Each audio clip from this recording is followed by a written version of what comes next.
కర్నూలు జిల్లాలో వీధి కుక్కల దాడి మరోసారి కలకలం రేపుతోంది.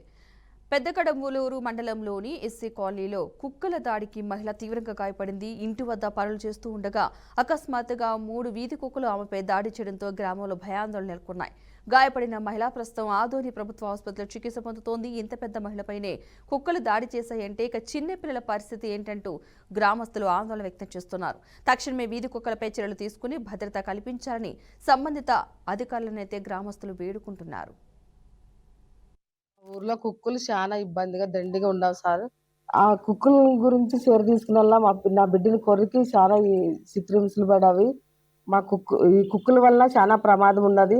ఆ కుక్కలు చర్య తీసుకొని మీరు ఎలాంటి హానికరం లేనట్లు చేయండి సార్. మాది నా భార్య పెద్ద కడబూరు మండలంలోన నా భార్య ఇంటి దగ్గర అంట్లు దోముతుంటే కుక్కలు వచ్చి లాక్కపోయినాయి. కాలువలకు పడేసి ఆమెను చిత్రహింసలు పెట్టి 3 కుక్కలు కాలువలోకి వేసి ఎక్కడ లేనట్లా అస్సలు ఆమెకి ఛాన్స్ లేనట్లా ఆమెను కొరికినాయి. కన్ను రెప్ప బీకింది, చెయ్యికి కొరికినాయి, కాళ్ళకు కొరికినాయి. అసలు మా కుక్కల బాధ తెల్లవారు నిద్రే లేదు. సుమారుగా చాలా అంటే 1000 పైనే ఉంటాయి మా ఊర్లో. అసలు తెల్లవారు నా భార్యకు డెలివరీ అయింది, మగ పిల్లోని కానింది 3 నెలలు అయింది.